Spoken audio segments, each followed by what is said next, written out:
Hey guys, it's Chris from BlackRifle Survival. We got another bow drill technique we're going to try today, utilizing white pine. Don't go anywhere.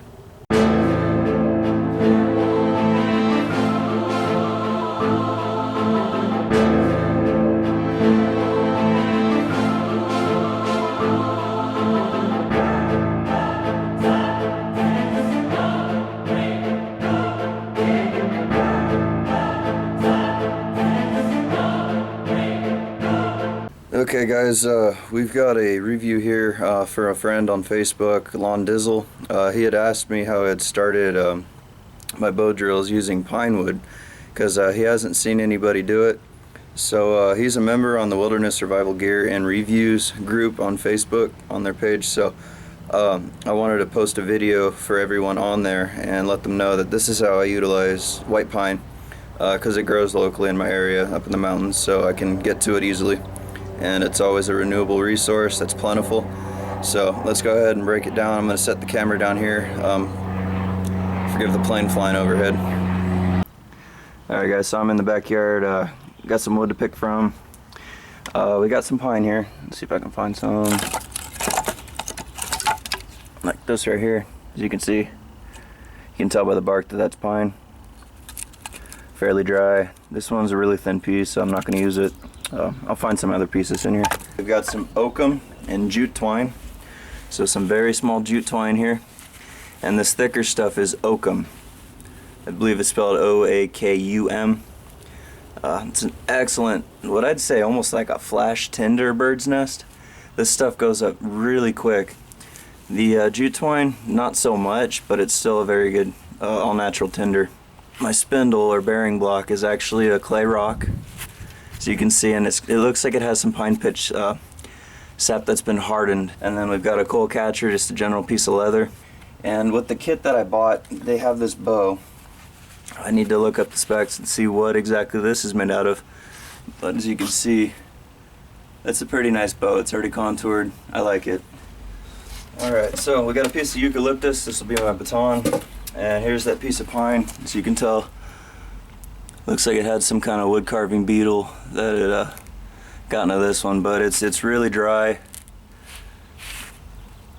So we're gonna split this one. We're gonna try to baton it flat so I have a hearth board, something I can work with, and if I can salvage a piece, I'll make a spindle out of it.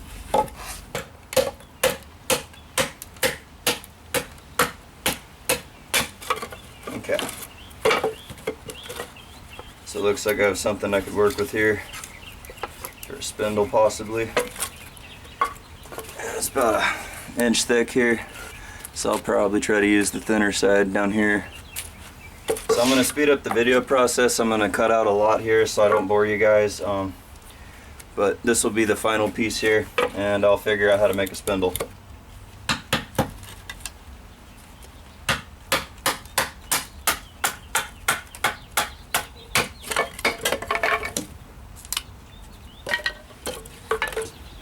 Okay, so I think we've got a winner right here. I can get this one cylindrical. So, got our two pieces. Go ahead and go to the next step. Don't go anywhere, guys. Okay, so ideally when you're trying to make your spindle, you want to get, I'd say about 7 to 8 inches. Kind of hard to do in these gloves, but you want it to be about as long as your finger. That's a good general reference, you know, just for a length. So, you know, do it that way, but I'm just showing you that I'm just whittling it down. Hopefully this isn't going to break because this wood's really dry, starting to crack, but it should be okay for the general purposes. Okay, so you can see it's starting to take shape. So go ahead and saw this in half. So we'll just chop it down.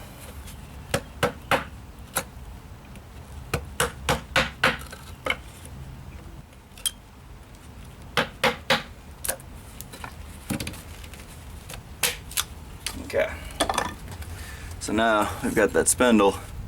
So you can see it's a little longer, but that's fine.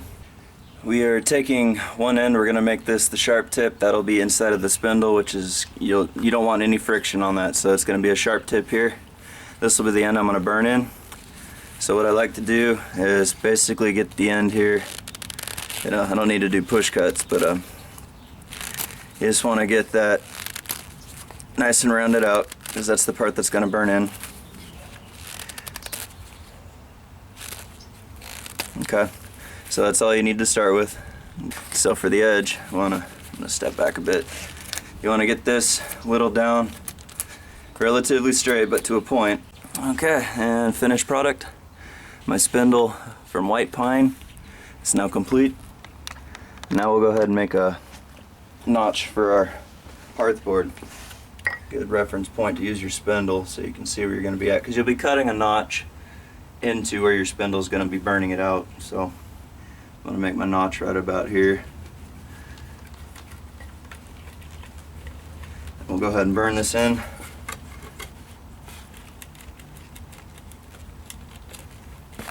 So you can see just a tiny hole.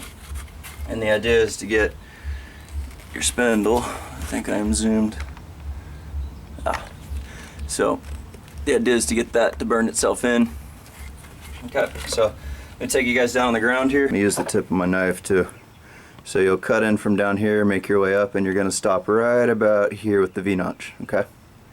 So I'll go ahead and do that step, and I'll come back and show you what it looks like. Okay, so here's what I meant by cutting that V-notch. So you're going in about the center point of where you burned it out, and you're just going to wedge it, you know, just make a wedge. So about 45, 45, and you know, your 90's right down the middle. Okay, so at this point we're ready to go. I've got the oakum here. I'm not going to use the jute just because it's going to take too long to make up. But what you want to do is make a bird's nest, and this stuff is just excellent kindling, excellent bird's nest material. For my purposes, it just works the best. So as you can see, we got a nice pocket here. So we have this ready to go and set aside. I'm looking at the sun. I can't see the viewfinder. I hope this is coming out alright. So what we're going to do now is we'll get set up. I'll place this here, get my coal catcher. So I am getting better as I practice with this method. Obviously it's a great resource to know. I forgot, you guys need to, each time you do a burn on these, you need to square off those edges, because the wood gets very hard. And so what I'm doing right now is just knocking off that char and getting a nice edge going, because that's where you're going to get your dust from, is the spindle here, and that'll help catch that coal. So not everybody gets it on the first try, but this was for Lon Dizzle. He was asking about pine, and I just wanted to show him how well this works for me out here. That'll be perfect.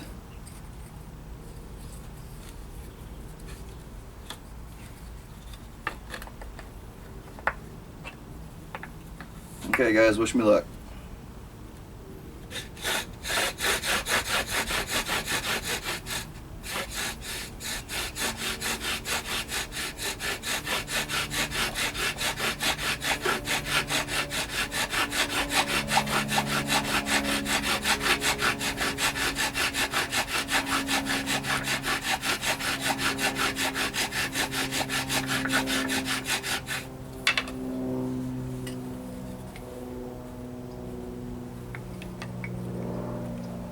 Just a little bit of oxygen.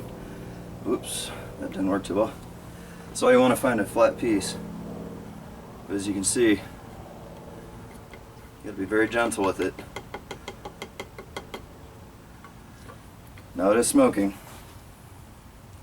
You can take your time, but what you want to do is very carefully, once this coal gets going,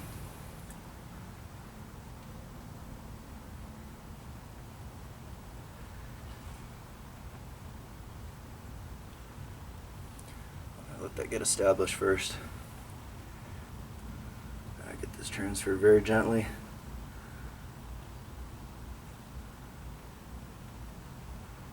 Without breaking it.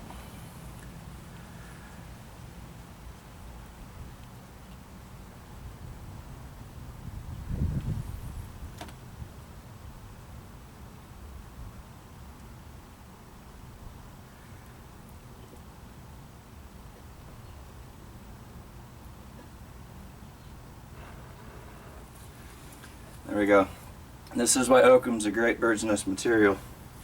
So as you can see, it just flash explodes into a flame. So that is my example on white pine, utilizing what you have around you to make a fire. As you can see, that worked out great. So thanks Lon Dizzle for asking that question. I'm glad I could make a review video for you on that. And I'll go ahead and find the group and post it in with a link. And thanks for watching, guys. This is BlackRifle Survival. Catch you on the next video.